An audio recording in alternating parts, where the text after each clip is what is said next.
I was talking about at the very beginning about plucking these, but also feeling the resistance of not rushing ahead.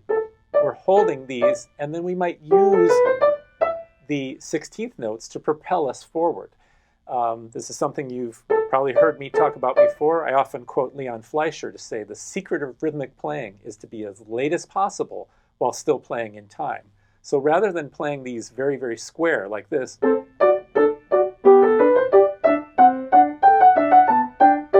we can actually create just a little bit of space right here, just for a split second, and then we come late and fast, but we're actually right in time. These have been compressed, and then we resist rushing here. We don't just go,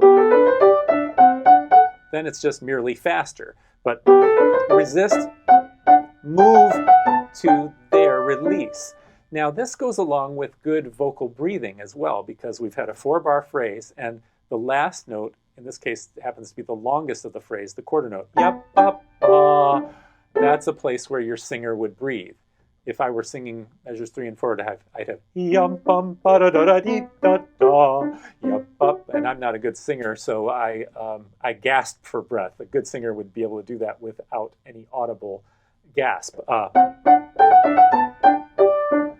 Now, how did we get that breath? Well, what happened was the left hand created that space. It didn't go,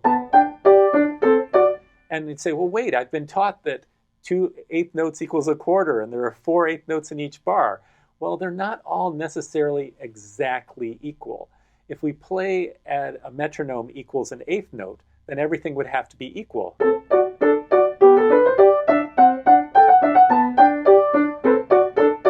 And then it starts to sound like some of those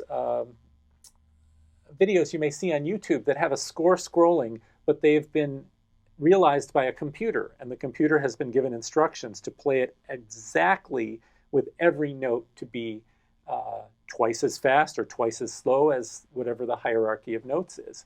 And it has no life whatsoever. It has no human quality to it. So we're talking about how you breathe that, breathe life into that and bring it to life.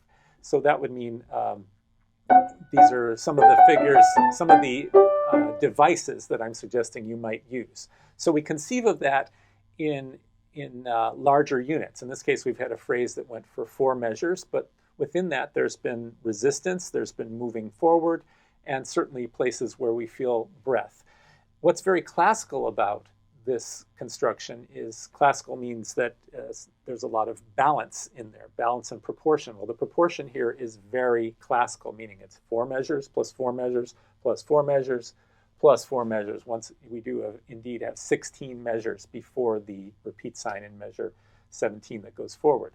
So with that, you might, if you were conducting this, you would feel that as you're going yum bum bum bum ba da da da dee bum bim bum ba da da da dee da, breathe 1 and 2 and 1 2 and 1 and a 2 and 1 and 2 and 1. Notice that I just allowed my accompanist at the ends of measure 4 and measure 8 to allow that singer to have that breath. Some of that time may be made up after that then, and that also is connected with the secret of rhythmic playing.